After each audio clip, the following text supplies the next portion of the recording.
Hi folks, welcome to the Prepared Homestead. This is Travis. Thank you all for stopping by to watch. Beautiful weather here today, a little warmer than normal, but not too bad. Cooler than what they had said it was going to be. It's supposed to be close to 90 today. We only were in the low 80s here, especially here at the homestead, because we're kind of in a little valley.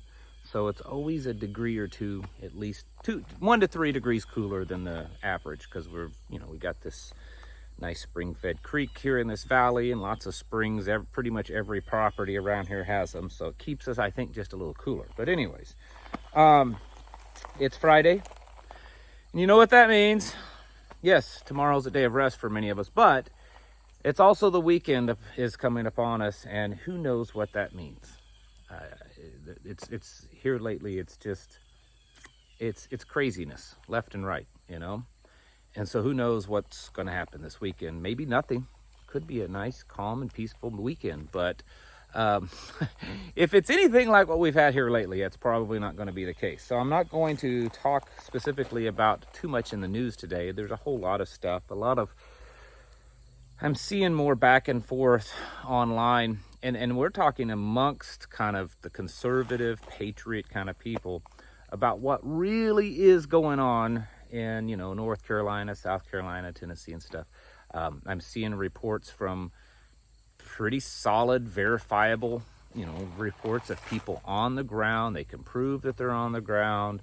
They're trustworthy, and they're saying, hey, everything looks like it's going pretty smooth, considering the fact that it's a massive catastrophe, that everyone's working hard and all that kind of stuff, and that the FEMA isn't really involved too much. They're just kind of out there somewhere. And then I see other reports that it's pandemonium, chaos. There's people being attacked, and it's anarchy, and FEMA's confiscating everything and keeping everyone from doing anything. So I don't know. I will say this, and this is not an opinion. Okay, I'm not giving you my opinion. From what I've been able to determine through sources that I know, right? I have family that's in the middle of all of this. I have a few listeners that I know. I have professional contacts that I'm able to, reach out to. And the verifiable information that I have gotten is that a lot of this stuff you're seeing talked about online is not true. I'm not saying it is untrue. I'm just saying that it's all of the verifiable sources that I've been able to contact are telling a very different story. That yes, it's chaotic. Yes, the people need stuff. Keep sending stuff, keep helping, all that kind of stuff. It's a massive disaster on an epic scale, and so it's very difficult to manage and orchestrate that, and so they're struggling with that. But that under the circumstances, everyone's really pulling through and doing an amazing job of trying to help all these people. So I don't know. What I do want to talk to you about, though, is if we have learned anything through all this. And I know that there's so many of you people that hadn't figured this out yet. But if we've learned anything over the last week or so, you cannot trust the government. You cannot depend upon the government. You cannot hope that if something bad happens, that the government is going to be there to help you. I personally have worked several disasters over the past many years. I was on the ground in Katrina. Afterwards, I was on the ground at the Joplin tornado. I was on the ground here in the Ozarks in 2007 when we had the big ice storm that knocked out like 500,000 customers' power for a couple of weeks. I've helped out with tornadoes, with floods, a few other things, both professionally and as a volunteer. And I can tell you this, if there's anyone out there that can see me and hear my voice, and your part of your plan is that if things get bad, that at least there's going to be some help, right? There's going to be some local government, state government, maybe federal government even, that there's going to be help. If that is part of your plan, you ain't going to make it, okay? You cannot depend upon them. They either are not going to be there, or when they do show up, they're just going to make things a lot worse. Your local governments, your local, police, fire, emergency management, stuff on the local level has a way better track record of actually helping people. Nonprofits coming in and helping. They have a way better track record. Neighbors helping each other have a way better track record. Part of from what I'm understanding, part of the confusion going on there is that there's so many people running into that area to help, and they're unable to verify if a lot of people can do what they say they're going to do. And I know you could say, well, just let them help. Yes, but what happens if they don't really know what they're doing? They say, oh, well, we can go do a water rescue. And they don't really know what they're doing, and now the rescuers need rescued. So you've just made the problem worse. So that's part of the problem. But I can tell you this from my own personal experience. The local people, the local organizations, the local authorities, even though they may not have the big bankrolls that the FEMA and DHS and all of those do, I can tell you it's going to be better. But in the end, at the end of the day, you and you alone are responsible for your own safety, for your own security, for your own survival. You are responsible for it. And that is a theme that I have tried to get across since day one of making these videos. That it doesn't even matter what the scenario is. People preppers get so hung up on the scenario of what it is. Is it a nuclear war? Is it a CME? Is it an EMP? Is it a pandemic? Is it a dollar collapse? They get hung up on what scenario is going to happen and how to prepare for it. And I'm telling you, to me, it doesn't matter. You just need to adjust your life to the point that you need less and less and less outside help. And really the only help that you can count on and have any level of real trust in is the people that you know the best around you, your tribe, your family, your close-knit community, your inner circle. Other than that, it's just a gamble. You have better chances with more local help and local government, but even that at times is not that great. You folks, all of us, myself, everyone, we have got to get to a point that we don't need that outside help as much as possible. Now, a scenario like what's happened here with this mass flooding and just destruction, that's difficult. You can be the most highly expert, prepared person there is and still have everything washed away. You should have a plan, though. If you live in areas that are potentially prone to flooding, maybe have backup, have stuff stored on high ground somewhere. You should be aware of what's going on and when weather changes or stuff like that so that you can be ahead of the curve. That's why I talk about, the stuff that's going on in the world.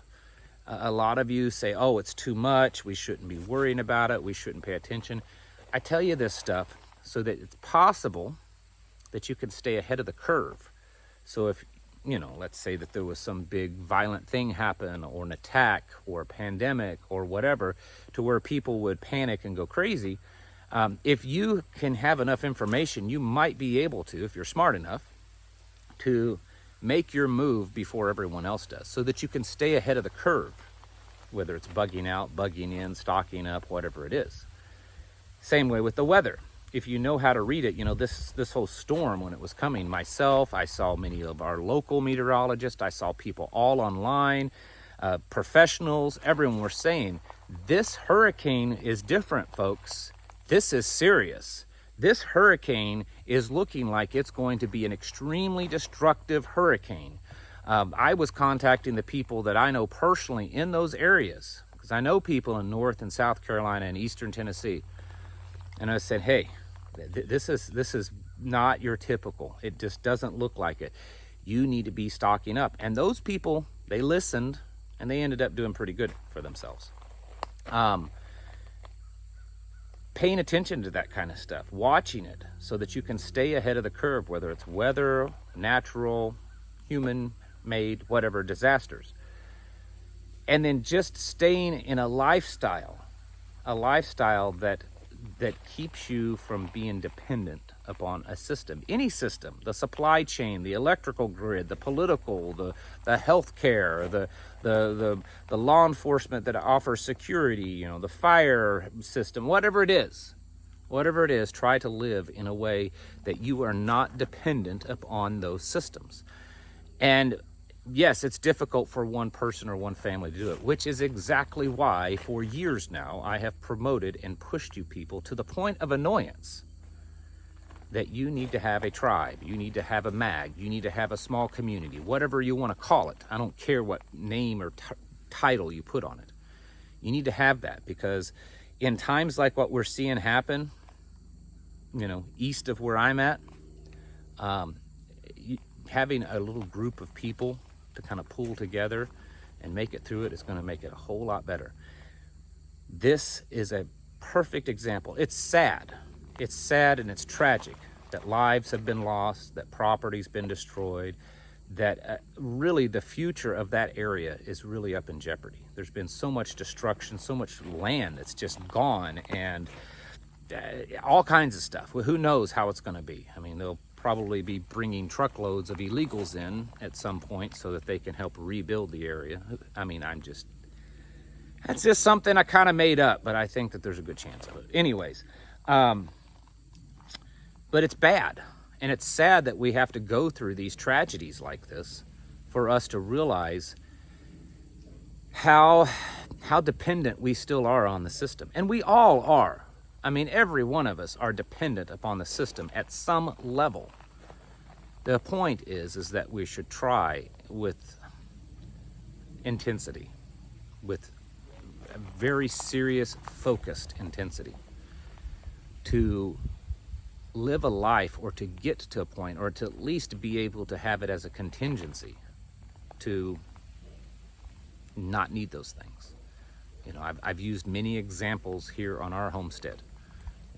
I use a chainsaw and a nice gas-powered hydraulic log splitter.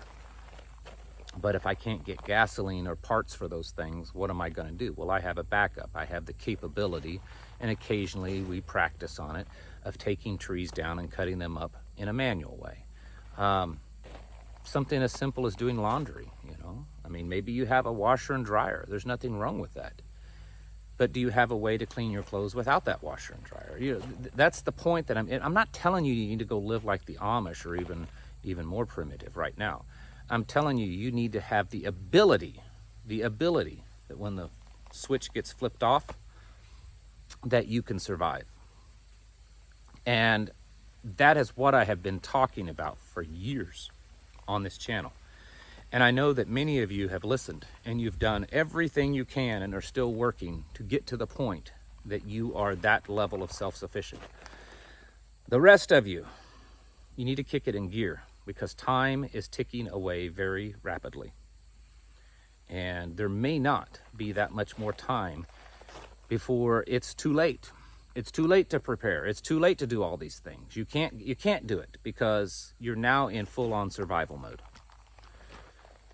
Learn from this experience. Learn from what you're watching happen, as hard as it is to watch. And of course, keep helping every way you can. Prayer, money, sending stuff, whatever it is. Grindstone Ministries. I haven't checked in the last 24 hours if Pinball and Patera are still doing their fundraiser. I'll have to check. But if they are still doing their fundraiser to send goods and stuff out there, I think they are. But I've had a very busy day. Those are two areas. Maybe your local areas. Maybe your local volunteer fire department is sending stuff out. Maybe your local church is sending stuff. Maybe you don't even attend that local church, but there's a church down the road and they're loading up truckloads to send down there. Go help them load it. Bring stuff to them, whatever they need. But for you and your family, you and your community, you and your tribe, you need to be learning from this and realizing that when it gets bad, and it's getting there will be no help. There will be none. You will be on your own, and it will just continue to get worse. As bad as what we're seeing happen over there, that's a regional disaster. When it goes widespread, when it's nuclear, when it's pandemic, when it's war, when it's collapse, it's going to be a lot worse, folks. Substantially worse. And you better be getting ready for that. It's time to get your houses in order. Prepare yourselves mentally, physically, and spiritually. Thanks for watching. Catch you in the next video.